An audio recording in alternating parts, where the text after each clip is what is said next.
Circling back to our top story, former Philippine President Rodrigo Duterte says he stands by police and military as he takes full responsibility for his deadly war on drugs. Now, the former leader preparing to appear before the International Criminal Court for the first time.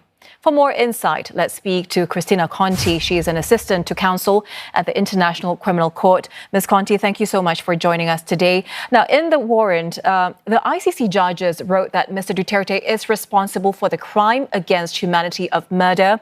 And earlier, our correspondent said that these ICC trials can take a long time. We're looking at years, possibly. Run us through the due process of law. What steps will the ICC take from here?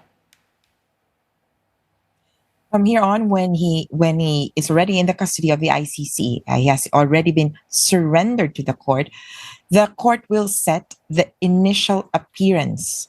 And at this initial appearance, he will be asked, it will be verified as to his identity, asked if the processes of the arrest had been followed, following the principles or protocols of the arresting state.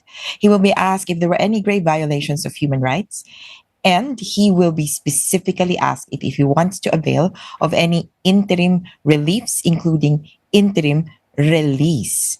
These are procedural matters which will be followed in a few months by the confirmation of charges, which would deal with the charges itself. He will be confronted with the reading of the charges, and that will take a few minutes because of a litany of acts ascribed to him. And after that, actual trial begins with the presentation of prosecution evidence, followed by defense evidence, and so on. We hopefully would end up with a conviction. Afterwards, we get a portion of time reserved for a discussion on the reparations and how sentence would be served. We understand that Mr. Duterte had filed a petition with the Philippine Supreme Court through his lawyer on the 11th of March, seeking a temporary restraining order for his arrest. But the plane left for the Netherlands without the court issuing a ruling. Is there anything that can provide Mr. Duterte immunity at this point? I would say nothing. Last night, the Philippine Supreme Court already denied, in essence, the request or the prayer for temporary restraining order, saying they had found no basis for the issuance of a TRO. And that is an outright denial. There is no irreparable injury to Duterte. Now, the rest of the petitions, there are at least 3 petitions dealing with this, one asking or going into the constitutionality of cooperation of the Philippine government with the ICC. I would say that they will eventually lose these issues because there is nothing else to stop. There is nothing else to restrain. And these petitions will be eventually declared moot and academic. Mm-hmm. But experts have said that this is a very big moment for the ICC, Ms. Conti. But what weight does this case hold, given that the ICC's gravity and legitimacy is under threat over targeted sanctions by the U.S. government at this point? Well, for us in the Philippines, we're viewing this from the lens of the power imbalance, historic inequity. And in the Philippines, our victims, our clients have always said, well, justice is only for the rich and the powerful. Now we're seeing it served.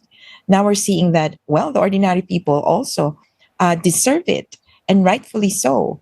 So it is a significant, it has significant impact upon the lives of those whose kin have been killed. And now they're realizing that if there is no basis for excessive action by anyone, whether they're rich and powerful, there are courts where you can go to. And right now, there is a little bit of backlash for domestic courts because, as it seems, they are not good enough to seek refuge from these abuses and violations. But I do think that it's just a matter of framing. And for others who might see this as as part of the political rivalry between the Dutertes and the Marcoses, we'd rather see it as the people of the Philippines versus Rodrigo Roa Duterte.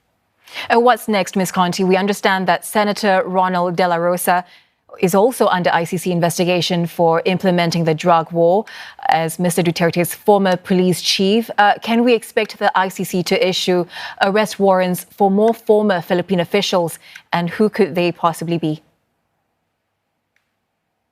Well, certainly, the warrant of arrest talks of Duterte being a co-perpetrator in his capacity as founder of the Davao Death Squad, later mayor of Davao City, and eventually president of the Philippines. In all his roles, he has relied on a cabal, on a group of trusted men. Among them would be Ronald Bato de la Rosa, who was his chief of police in Davao and was his chief of police nationwide.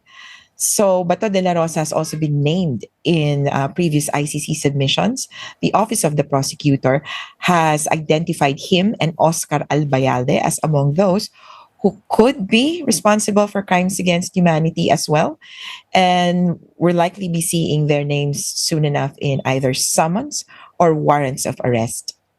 All right, more things to unfold in the next few days, few weeks. Ms. Conti, thank you so much for speaking with us. Kristina Conti there, assistant to counsel at the International Criminal Court.